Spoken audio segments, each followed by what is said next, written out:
Legend here, Phil, and we'll get back to that in a second, but quick fire round. This guy knows everything about tech, so quick fire round. Apple or Android? Oh, depends on what you're doing, but for me, Apple. You're wrong, but we'll get over that, okay? PlayStation or Xbox? I hate both of them. I used to work for PlayStation or Sony, and I absolutely hate all consoles. So neither. All right, so that's gaming, and we'll go back Phil Bell's gaming machine, so we'll talk about that. Mac or PC? PC, obviously. Yeah, okay, we'll give him that one. Okay, this is where we will argue, but we won't argue right now. Microsoft, Outlook, or G Suite? Microsoft for me. Yeah, I'll say Microsoft. You're being a bit of a politician with your answers, but definitely you're wrong about that as well. But we won't fall out just yet. HP laptops or Dell? HP laptops or Dell? Ooh, that's a hard one. I wouldn't sell either personally, especially the budget ones. But if I had to pick one or the other, I'd go for Dell. Oh, really? Yeah. Well, that's okay. I suppose to be fair to them, now we're talking about business class and consumer, and people know my views that it's the world's worst. HP are the world's worst. Welcome anyway, Phil. Phil is a YouTuber with 6 million odd views, I think. He's also a very good friend of mine. Also, he is in charge of Tech for Techs. I'll let Phil explain about that in a little while. And he also builds them. He's a big reviewer, actually. So, Phil, I don't know, say a couple of words so we can introduce you to the world. Yeah, so in basics, I run Tech for Techs along with my partner, which is also my wife. We've been running Tech for Techs for 6 years. We started off as a computer repair store, so like a lot of other computer technicians, and involved that due to a lot of awards and stuff we won in the past. It allowed us to meet vendors and distributors and then basically create a community around it. And now we've got like over 1,500 members. And on top of that, as Cormac says, we've got YouTube as well. Channel with 6 million views. We do events as well for the trade and different things along that line. So it's sort of a marketing / trade / events / everything else company all in one. Brilliant. And here I'm going to do for the tech nerds here. Definitely we're going to ask you what software tools you use, which is interesting. Also, Phil, we just know there's so much gamers out there.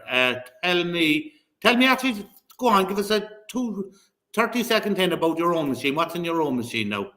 My own machine, so the one I've got home, I've just upgraded the monitor, actually. I've just got an LG OLED 48-inch screen, so it's huge, to replace 3 screens, mainly because I used to work a lot from home, and I used to need the 3 screens, when now, because we've got a new office and everything, I'm able to keep work and home a bit more separate.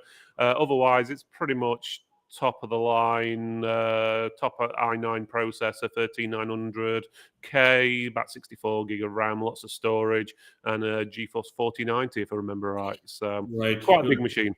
You'll buy and sell me this. Well, we'll dumb it down for people because I'm one of these people who just are not mad gamer and all that. Basically, it's expensive, basically. Rolls Royce of computer machines. Actually, something, because I know a lot of gaming people will actually love this. Tell me, what is the biggest mistake someone makes when building a gaming machine?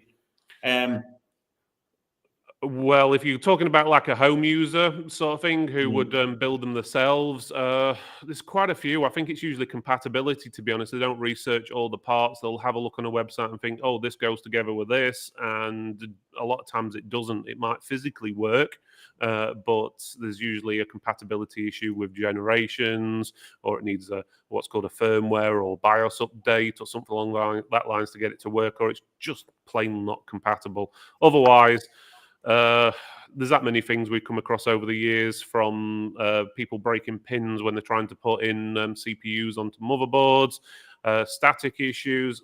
There's that many things. I could spend all day going on that one. Yeah, that's no, because I know a lot of people coming in here. I really always encourage people to, especially the kids or anyone out there, to start building their own machines. And then, you know what, if they have problems with it, they can bring it into a shop. And they can put it together. But definitely, it's definitely people to encourage building their own sort of machines there. Now, I tell you, since we're on the subject of shops and all that sort of stuff, I do a lot. I'd be calling out a lot with the bad antiviruses and all that sort of stuff. What antivirus are you using yourself, or do you use antivirus? For personal use, and also sell it for my repair or business customers and even some residential customers, is Soft Security. So it's pretty good. You can monitor it from your own end and sort of remote support into the software and fix any issues people may be having. But I find it pretty good, and you can even stick it in like a silent mode for some people who just don't want it popping up every 5 seconds. So personally, and obviously reselling wise, Soft's definitely the way I go. Phil, how did you get into tech? Like, you built your own, well, obviously you have your own shop, but now you're after graduating from a shop to running your own tech event. You would be probably one of the best known tech people in England at this particular time. So tell me a tiny bit of your backstory there. Like how did you go about? Because a lot of people out there would love to get into the field of tech repair. Because I know it's it's passion for a lot of people. So how did you get into it? So there's a lot of ways. Obviously, depends on the person and what type of tech they want to get into, from programming or whatever. But for me personally, I've always been into tech from when I was a kid, playing on my dad's Commodore Amiga 500 plus, I think it was, and a BBC Micro, if anyone remembers one of those, if they're old enough. To first upgrading those with memory, to getting a Windows PC, which had something like 100 megahertz processor, I think it was back then, and 16 megabytes of RAM, and upgrading that. And then basically, this is while I was still a teenager, before I'd left school. When I did like a business and finance course when I was like in sixth form / college, went on and couldn't get a job anywhere. I actually visited my brother at the time, who was in the RAF down in an area near London, and coincidentally somewhere was advertising for temporary staff, and I got myself a job working basically for Sony, or a company what repairs PlayStations and stuff like that. Back in the day, it was a PlayStation 1 and 2 back then. So it gives you a rough idea where I started. And then basically the company decided, oh, we're closing down. Not Sony itself, but the actual company who did all the repairs. And then I come back up to the centre of England, the Midlands, shall we say, and worked for a few computer repair companies and stuff, and saw all the things what you should do right, as well as all the things you shouldn't do as well. Some of them are not always were the best, to be honest with you, and I've learned from there. So it's just basically been a gradual thing. If anyone is wanting to get into the tech side of things, like repairs and stuff like that, it's quite a hard thing. What I would recommend they do is probably try volunteering, Saturday job or something along that lines for your local computer repair company. You'll get more experience from doing that than going to a college course, which will tell you how to repair one computer and will really only give you the basics. Yes, that's very good, because I actually done a course for 6 months, and they were just showing us the theory side of things. It was actually quite embarrassing. I got to certain stuff, but I did say to them, as I retrained for that, I did say to them, "You're sending us out in the field." I said, I have no skills. I've none. I couldn't take. They never even showed us how to take a computer apart. They just wanted. Now, obviously, for people to go get certs, be helpful. But me running my own business, I've never been asked for a cert. Never ever been asked for a cert whatsoever. And that's that. So yeah, I suppose my own view on it is you have to have a passion for it. It's like anything else. If you have a passion for it, it's like if I'm trying to fix a computer, I will do everything to try to fix that computer. I'm not the same about other things in my life. I'll leave it over. Now I'm going to flip the questions over a little bit, because we're coming up to the 10-minute mark, and this is going to be split in two on TikTok. So tell me, what laptop are you using yourself? It's actually a custom built one, what I built myself. So you couldn't just answer general question. Have to be custom built. Go it's a on, custom built one. with your custom build.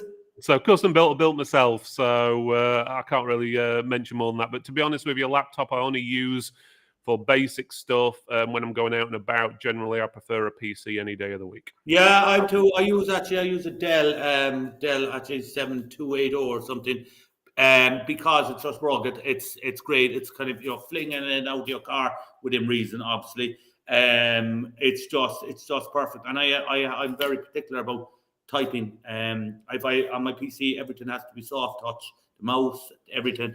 But it's always going to be laptop.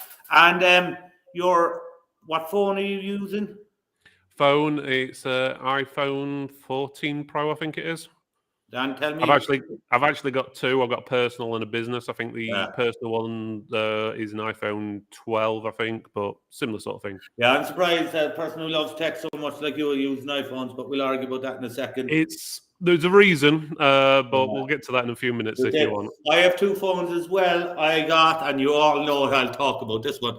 I got the nothing phone. Oh my god! And I got the Google Pixel 6. Actually, no, it's actually, Phil. It's not. I'm not having an Apple Android argument in the sense that if iPhones are fantastic, and if you're going to buy a tablet, you have to buy an iPad. You just have to. There's no point buying anything else.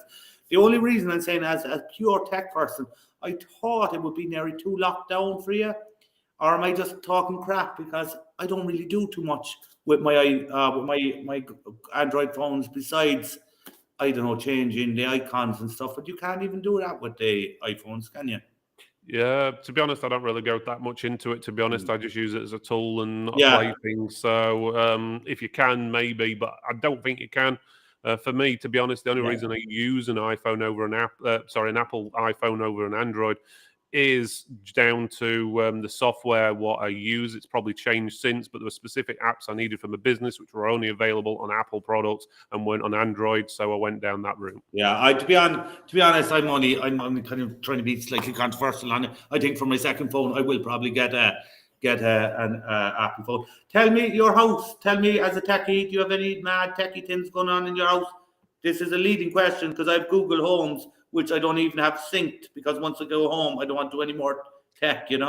I'm pretty much the same, to be honest. Yeah. Other than a computer and TV, that's about as techie as it gets, to be honest with you. And I wouldn't say it was that over the top, to be honest. I'm not that bothered about any of the smart stuff, to be honest with you. Yeah. I'm a bit skeptical with a lot of smart stuff. A lot of people will probably wonder why, but you tend to find that the products are only usually supported for so many years, and then the software doesn't work, or you have to go out and buy a new one. I prefer, if I'm going to lock the door or put something on it, I prefer using a traditional key and lock rather than using all these smart things, to be honest with you. Yeah. Is a bit daft in a way, but yeah, I prefer just getting out of the tech side of things and going back down to the basics sometimes. Do you know what? Now I'm going to ask you there for our last 5 minutes. Going to ask you a question which I'm very interested in myself. Phil, you're after elevating, and let me explain that Phil runs a successful shop, but now he's after branching into what would you describe your tech fair? It's but basically, Phil is the man in England. How did you go? Because it takes loads of business skills to even run a shop. So how did you get to the next level, and a level that most people didn't even think existed, if you get my meaning? How did that happen? It's just progression, to be honest with you. It's like with anything else. You learn skills, you learn a bit more and a bit more, you earn new contacts, and as time goes by, you, instead of having 5 or 6 contacts, you have a few hundred, and it's just a big progression. Don't get me wrong, a lot of stuff I do have in the back of my mind and written down. We've had a joke about my notebook before, looking like something out of The Hobbit, but basically I have all my ideas, write them down. A bit like Sheldon does on The Big Bang Theory. He has everything written down, and sometimes you go through it and you'd be surprised what sort of ideas you come up with, to be honest with you. So it's progression. It's not one of those things, one day I just woke up, oh, we're doing an event, and then we're going to invite all your big brands and get hundreds of people there and stuff like that. It was just a progression. It's something that we wanted to do, but we just needed to build up like the client base, as you would say, to actually be able to do it. Yeah, see, this is something that I admire about you, and actually something that we kind of, I would say, is having similar to, is that I know your brain is always working. I do try to be conscious of the times that I text you, even when you were away in America at Christmas time. But I know your brain is on the whole time working on ideas, and it's actually great because I have someone to bounce ideas off on that. I do know it's kind of different. It's kind of, I know this is that what the step that you built didn't just fall at your feet, you know. I remember actually, I remember a good analogy. David Beckham scoring his free kick against Greece in the last minute, and I don't usually be talking about stars and all that, but they said to him, you know, you got lucky with that free kick. Someone was saying in a really nice way, oh, you got lucky, it went in. And he was like, you know, I think he took that 10,000 times, you know, he practiced in training and it went in. I think in business, there's a bit of that going on as well, you know. What's the favorite part of this business? Because you get to review tech toys that people can only dream of. The favorite part of it, it's quite a difficult one because there's so many parts I do like, to be honest. I like interacting with the people, even though naturally I'm actually quite a shy person, which a lot of people don't believe. But yeah, the playing with the new tech and stuff like that is a big thing. But to be honest with you, you don't see a huge difference each time you review a product. You might get the new version of a product and it's got one nice little new feature on it. So every year it's sort of, you don't get this sudden big thing pop up. I think the biggest thing tech wise what's popped up recently, which we've not reviewed, but is obviously chat GTP. I think that's going to be a big thing, what's going to change a lot of things in the future for good and bad.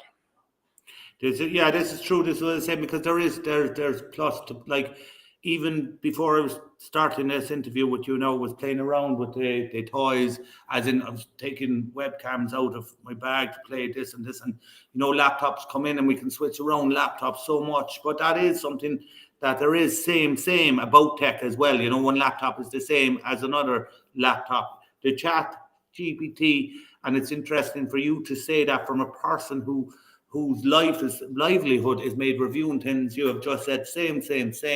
Chat GPT is a game changer, isn't it?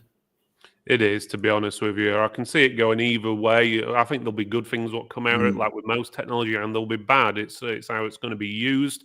I think it could potentially put a lot of people out of potential business, because obviously if you're asking something what answers everything for you, why do you need to go onto websites to find this information out? Do you need to look up YouTube videos or what to find the answer, when you can just type it in a box and it'll tell you without you having to research it or do anything? And obviously that's also, in my opinion, going to make people potentially lazy in the future as well, because, well, let's put it this way, a lot of the universities in the States, I'm guessing it probably happening over here soon as well, they've actually banned the use of the software because people are rewriting their like essays and stuff using the software. So, and if that can be done, these kids aren't learning anything. They're just basically asking a computer what's the answer and then printing it out. Or, well, you don't even print stuff out these days, but they email it over or submit it and so forth. But I have a feeling that it could potentially, a bit like a calculator, has basically stopped people thinking how to do maths and things along that sort of line. Well, I actually agree. I agree with you, and as you can go either way on this as well, because we could talk about the positive things. My own view is the internet is only 30 years old, and it's like standing around a fire for the first time. You can see where it has. People believe everything they see on the internet. And at the very early days, people would be giving out about kids sharing stuff online. Our generation shared everything on Facebook, just shared. Now we're tightening up. We're learning at last to deal with the internet in a very positive way. And I think chat GPT is going to be the same. It can be destroy things and it can create things. Actually, a very nice thing that I heard about it, actually, I saw a TikTok of there was a father who would be reading his little daughter a story every night. But we'll just say the daughter's name is Molly, okay? She was only young or something. He would go down and he would put into chat GPT, write me a 100-line little story on Molly the princess saving the world from a dragon. Okay, so to read that story, next night a different story, and this and that. Now that's the positive side of it. But the fact of the fact that it's I don't know. We're definitely going to have to, on this podcast, do more about that. It's going to be an interesting interesting way to look at life, you know. Right, Phil, I think this is our first test run, and we came on, so thanks to everyone who's been listening to us. We have a couple of sound issues, which is my end, because Phil the Magic has all his studio set up. I'm working on it my end. Is there anything else you want to say, or?